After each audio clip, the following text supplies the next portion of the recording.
One of the functions of belief is taking action. We did a survey of about 2,000 top entrepreneurs, and we noticed that one of the things that people who win in that world have is a bias for action. If they have an inspiration, they act on it.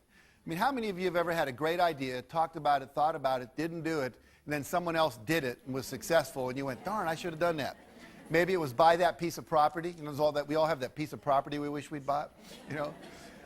Anyway, so we're going to be looking at the idea that taking action is part of law of attraction. See, a lot of people think you can just sit in your room, meditate, visualize having the perfect car, the perfect house, the perfect relationship, and then it'll kind of just come to you. And I always say, unless you live at the bottom of a hill where there's a road, it's probably not going to be a Cadillac show up in your living room, right?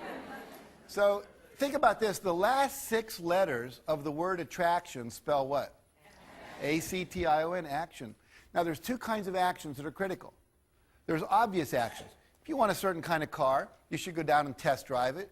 You should find out how much it costs. You should see what it costs to maintain it.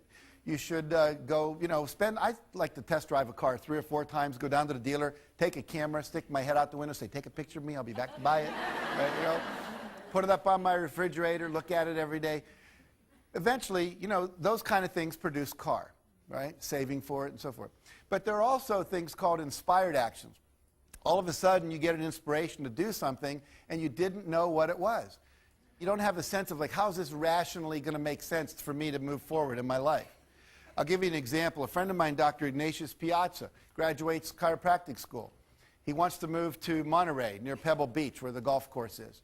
And he gets there, and he says to the local chiropractic association, I'd like to join you. I'd like you to help me get my practice started. And they said, we don't need any more chiropractors.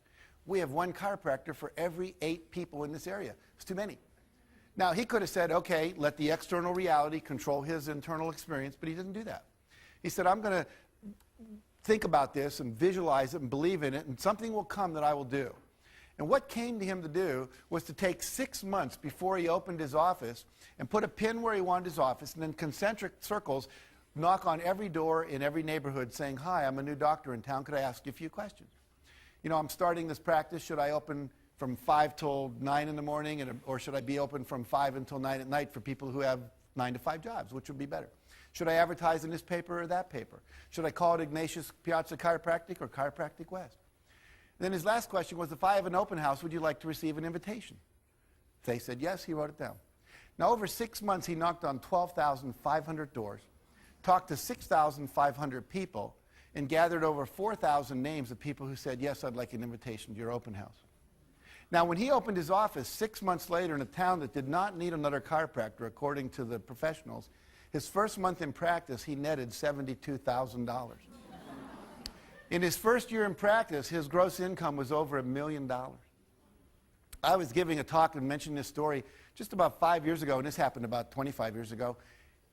Someone said, he knocked on my door. And he left his card. And 2 years later, I needed the chiropractor, and I called him. Because we work with people we know, we've had an experience with, right? So he trusted his intuition. He took action on it. Other people would say, oh, guess I can't have what I want. You got to be willing to take the action. Now, there's 2 kinds of actions. Outer action, what we call the action journey. You're out in the world, you're doing things. And there's inner actions, which are things like meditation and visualization and affirmations. We'll talk about that. Research now seems to indicate that 1 hour of inner action is worth 7 hours of out in the world action. Think about that. You're working too hard. You could be attracting a lot more to you effortlessly by sending out the vibration, by focusing on the goals and feeling the feelings. We're going to talk a little more about that in a minute. Instead of working so hard. One of my friends says, if it feels like you're paddling upstream, it's not it. You should feel like you're going downstream. Occasionally you have to guide to avoid a rock, but it's not that much work.